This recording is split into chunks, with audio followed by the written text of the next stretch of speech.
Varicose veins కి సరైన చికిత్స కోసం సంప్రదించండి ఎవిస్ హాస్పిటల్. నమస్తే అమ్మా.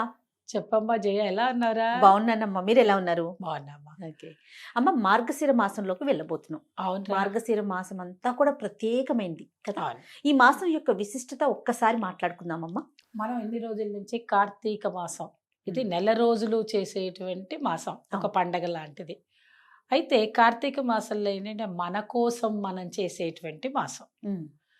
మార్గశిర మాసంలో అయితే ఏంటి అని అంటే భగవంతుడే నేరుగా చెప్పాడు, మాసాన మార్గశీర్షవన. ఎస్, ఎందుకని చెప్పారు? మాసాలలో కల్లా మార్గశిర ఉత్తమమైనటువంటిది, ఆయన తల- ఇష్టమైంది కదమ్మా. తల లాంటిది. అంటే శరీరంలో తల ఎంత ముఖ్యమైనటువంటి భాగమో అలాంటిది ఈ సంవత్సరంలో ఉండేటువంటి 12 మాసాలలో గొప్ప మాసం ఇది అని చెప్పారు. కారణం ఏమిటి అని అంటే ఇందులోనే సుబ్రహ్మణ్యేశ్వర స్వామి, ఇందులోనే దత్తాత్రేయుడు, ఇందులోనే భగవద్గీత, ఇందులోనే కృష్ణ పరమాత్మ. కాబట్టి ఇన్ని మాసాలతో పాటు ధనుర్మాసం అంటే ఒక శ్రీ వ్రతం, ఇన్ని ఉండడంతో పాటు మళ్ళా శివుడికి సంబంధించింది కాకుండా హరిహరాదులందరినీ పక్కన పెట్టేసి హరుడు కాకుండా హరిని మాత్రమే స్మరించేటువంటి ముక్కోటి ఏకాదశి. సో ఇన్ని ఉండడం వలన ఈ మార్గశిర మాసాన్ని చాలా విశిష్టంగా చెప్పుకుంటాం మనం. అమ్మా, అయితే మార్గశిర మాసం చెప్పేటప్పుడు మనం ఏంటంటే విష్ణు మాసం ఇది, కార్తీక మాసం శివ మాసం. అట్లా అందుకని ఏం చేస్తాం, తెల్లవారు లేచిన మొదలుకొని శివ శివ శివ అని మనం ఎంతసేపు శివుణ్ణి స్మరణ చేస్తూ ఉంటాం, అభిషేకాలు అంటాం. అది అక్కడ కొంచెం నియమ నిష్టలు ఎక్కువగా ఉంటాయి కాబట్టి ఆ చలికి తగ్గట్టు ఉండేటువంటి నియమాలు ఉంటాయి. మార్గశిర మాసంకి విష్ణువు మాసం, మధుమాసం. ఇది ఎంత హాయిగా ఉండొచ్చు అంటే విష్ణువు స్థితిని కల్పిస్తాడు. ఆ స్థితిని కల్పించేటప్పుడు మీరు చూడండి, కావాలంటే విష్ణువుని పూజ చేసే వాళ్ళకి అలంకార ప్రియ. విష్ణువు ఎంతసేపు పువ్వులు తీసుకురా, చక్కగా తయారవ్వు, చక్కగా పూజ చెయ్యి, నువ్వు సంతోషంగా ఉండు, పక్క వాళ్ళని సంతోషంగా ఉంచు, ఇలాంటివన్నీ చక్కగా మనకి హరి చెప్తాడు. అవునమ్మా. అందువల్ల ఏంటి అని అంటే విష్ణు మాసం ఇది. ఇక్కడ గొప్ప విశేషం ఏమిటి అని అంటే సుబ్రహ్మణ్యేశ్వర స్వామి సుబ్బరాయ షష్ఠి ఇక్కడే మనకి మొట్టమొదట్లో వచ్చే తదియ రోజు. ఫస్ట్ ఆ తదియ రోజు ఏం చేస్తారు అంటే మూడవ రోజు తదియ రోజు, మార్గశిర మాసం మొదలవ్వంగానే తదియ రోజు, ఒకవేళ తదియ గురువారం అయింది అనుకోండి, మార్గశిర మాసంలో ముఖ్యంగా చేసేది లక్ష్మీ ఆరాధన. ఎలాగా 5 గురువారాలు వస్తాయి, 5 4 వస్తే 4, తప్పకుండా మార్గశిర లక్ష్మీ వారం అంటాం గురువారాన్ని. ఉట్టి గురువారం అనం. అంటే అమ్మని కొలిస్తే చాలా ఆవిడ సంతోషపడితే అందుకని అందువల్ల గురువారం మనకి దానికి ఒక వ్రతం పెట్టారు అమ్మ. కాబట్టి మార్గశిర లక్ష్మీ వారం మనకి ముఖ్యంగా చెప్పుకునేటువంటి విశాఖపట్నంలో ఉండే కనక మహాలక్ష్మి ఉంది కదా, అక్కడ ఈ వ్రతం బాగా చేస్తారు. ఇంకా అటుపక్క వాళ్ళైతే ఎవరిళ్లల్లో మానుకోరు, ఇది చాలా విశేషంగా చేస్తారు. ఎలాంటి నియమాలు పాటిస్తారమ్మా? ఈ గురువారం రోజు ఏంటంటే సూర్యోదయానికంటే ముందే నిద్రలేచి చక్కగా ఇల్లు వాకిళ్ళు శుభ్రం చేసి గడపకి పసుపు రాసి బొట్టు పెట్టి మామిడి తోరణం, అంటే గడపకి విశేషము. లక్ష్మీదేవి లోపలికి రావాలంటే మొట్టమొదటి గడప చూస్తుంది, శుభ్రంగా ఉంచుకోవాలి. అందువల్ల ఏంటి, అక్కడే గడప ముందు చెప్పులు, మనం చేయకూడని పనులు చెప్తున్నాం, మన అందరం చెప్పులు అక్కడే. ఏ ఇళ్ల ముందు చూసినా గడపల దగ్గర చెప్పులు. పాపం సమయం లేకనో పెట్టడానికి వీలు లేకో ప్లేస్ లేక మనం ఏమి విమర్శించటం లేదు, ఉన్నమాట చెప్తున్నాం. కనీసం ఈ టైంలో అయినా కొంచెం జరిపి పెట్టుకోండి.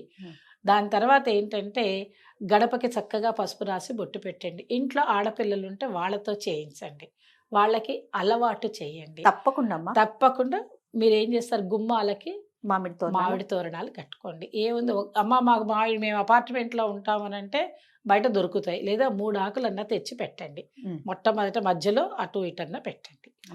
చక్కగా మీ ఇంట్లో ఉండేటువంటి, మీకు ఏదో దేవుడి దగ్గర పెట్టుకోవడానికి ఓ మందిరమో లేకపోతే ఏదో ఒకటి పెట్టుకుంటారు కదా, అక్కడ ఒక లక్ష్మీదేవి ఫోటో పెట్టుకోండి. ఆకుపచ్చటి వస్త్రాలు ధరించండి.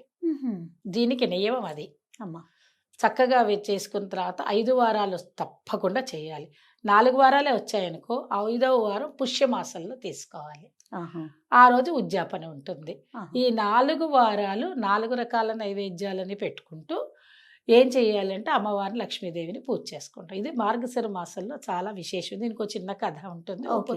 దానికి తగ్గట్టుగా మనం తయారు చేసుకుంటాం. అమ్మ. ఆకుపచ్చ గాజులు వేసుకోవడం, తర్వాత ఆకుపచ్చ చీర కట్టుకోవడం, ఆ ఒక్కరోజు చక్కగా నియమము నిష్టగా అన్నీ ఉండి హ్యాపీగా చేసుకోవడమే. అంటే అమ్మ, ఉపవాసం ఉంటామా? పొద్దు నుంచి సాయంకాలం వరకు ఉండగలిగిన వాళ్ళు ఉంటారు. ఆహా. లేని వాళ్ళు అమ్మవారి పూజ అయిపోగానే పొద్దున్నే పూజ చేసేసుకున్నారనుకోండి, ఓ ముత్తైదుని పిలిచి తాంబూలం ఇచ్చేసి మీరు భోజనం చేయొచ్చు, ఇబ్బంది ఏం లేదు. కొంతమంది మొక్కుకుంటారు మేము సాయంకాలం వరకు ఉంటామని.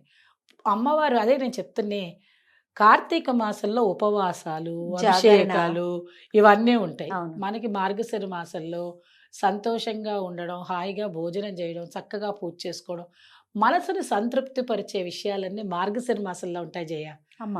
ఎందుకంటే మనలాంటి వాళ్ళందరికీ హాయిగా ఉండొచ్చు కదా, అంతే ఉద్యోగాలు కదా. చేసేవాళ్ళు, బయటికి వెళ్ళేటువంటి వాళ్ళకి భోజనం చేయకుండా ఉపవాసం ఉండాలి. అన్ని మాసాలు ఉపవాసం ఉంటే ఆ, ఇంకేమవుతారు వీళ్ళకి? అప్పుడు దేవుడు అంటేనే ఇక విరక్తి కలుగుతుంది. అమ్మో అమ్మ. మేము చేయలేము. చేయలేకపోతాం అన్నది. ఇళ్లలో గొడవలు వచ్చేస్తున్నాయి. అంతే మా కదా. దగ్గరికి కౌన్సిలింగ్ వస్తారు కదా జయ, నేను అందుకని అవునమ్మా, అంటున్నా అవునమ్మా. మీతోటి.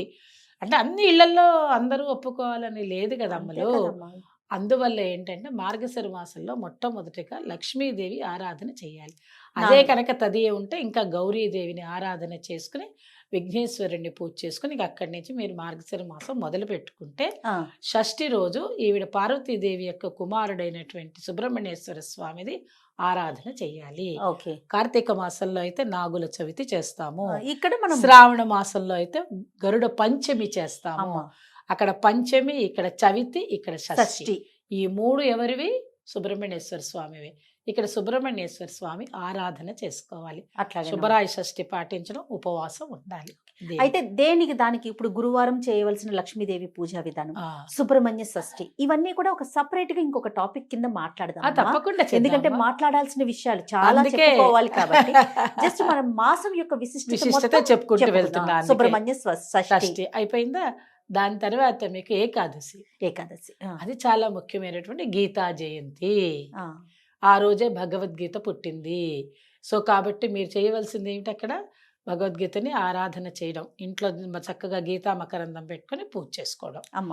ఆ రోజు వీలైతే ఒక శ్లోకం అన్న చదువుకోండి. ఉమ్. అయిపోయిందా? ఉమ్. దాని తర్వాత వచ్చేది పౌర్ణమి. ఏకాదశి తర్వాత పౌర్ణమి. ఆ పౌర్ణమి దత్త జయంతి. ఉమ్. షష్ఠి నుంచి పౌర్ణమి వరకు కూడా నియమాలు పాటిస్తూ దత్త జయంతి చేసుకునేటువంటి ఆచారం మన జిల్లాలలో ఉన్నది.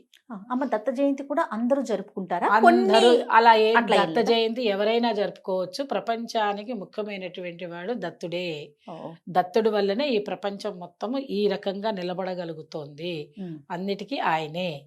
దాని తర్వాత ఇంకా ఏం లేదు, హ్యాపీగా ఉండడం. మీరు అడుగుతున్నటువంటి ధనుర్మాసం, అంతే. అది మార్గశిర మాసంలో ఉండే ధనుర్మాసం అన్నిటికంటే చాలా విశేషమైనటువంటి. ఆ, ఎందుకంటే శ్రీవ్రతం అది. ఆ, శ్రీవ్రతం అంటే ఏంటి అర్థం? శ్రీ అంటే లక్ష్మీదేవి.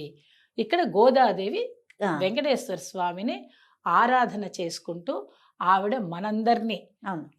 నిద్ర లేపుతుంది. ఆవిడ చక్కగా లేపి, నిద్ర లేపడం అంటే మనం పడుకున్న నిద్ర లేపడం కాదు, ఉమ్. మనకి జాగరణావస్థ స్థితికి తీసుకొస్తుంది. అంటే జ్ఞానావస్థ కావాలి అని అని. చెప్తుంది అనమాట.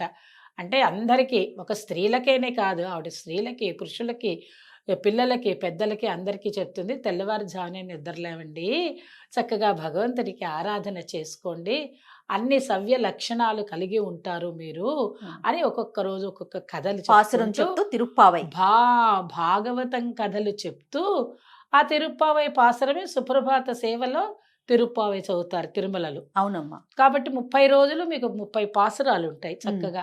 ఆ పాసురాలు అందరూ చదువుకోలేకపోవచ్చు నాన్న. అవును, అవును. కాబట్టి ఎవరైనా చేసుకోగలిగింది ఏమిటంటే భాగవతం కథ చదువుకోవటం. హాయిగా చదువుకోవచ్చు 30 రోజులు.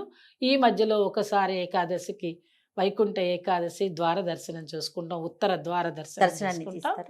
కాబట్టి ఇంత విశేషంగా. ఇంకా గోదా కళ్యాణం అమ్మ, మళ్ళా నీకు అక్కడికి వెళ్ళిపోవాలి పుష్యమాసానికి. మొత్తం 30 రోజులు అయిపోతే అయిపోయినాక ఆ రోజు పుష్యమాసంలో సంక్రాంతి రోజు చక్కగా ఆ రోజు ఎండ్ అవుతుంది. అది లాస్ట్ రోజు అన్నమాట. ఇక్కడ మొదలైతే అక్కడ 30 రోజులు చివరి రోజు కాబట్టి గోదా కళ్యాణం భోగి రోజు చేస్తాం. సంక్రాంతి విశేషం చెప్పుకునేటప్పుడు ఆ 3 రోజులు గోదా కళ్యాణం గురించి చెప్పుకుంటాం. కాబట్టి మార్గశిర మాసం, విష్ణు మాసం చక్కగా అందరూ హాయిగా విష్ణుమూర్తిని కొలుచుకునేటువంటిది. సాధ్యమైనంత వరకు మన ప్రేక్షకులందరూ కూడా అమ్మ. విష్ణు సహస్రనామం పారాయణం చేసుకున్నట్టయితే ఉమ్. ఈ మార్గశిర మాసంలో చాలా మంచిది. అది రాదనుకోండి, చేయలేరనుకోండి, పిల్లల చేత కనీసం శుక్లాంబరధరం అన్న నేర్పించండి పిల్లలకి. తప్పకుండా. అవి చదువుకోండి చాలు, ఇంకంతకంటే మించింది లేదు. లక్ష్మీదేవిని కూడా అంటే విష్ణువుని లక్ష్మిని ఆరాధన చేస్తే ఉమ్. మార్గశిర మాసం చాలా ఆనందకరంగా మనకి గడిచిపోతుంది. తప్పకుండా అమ్మా, తప్పకుండా. నమస్తే.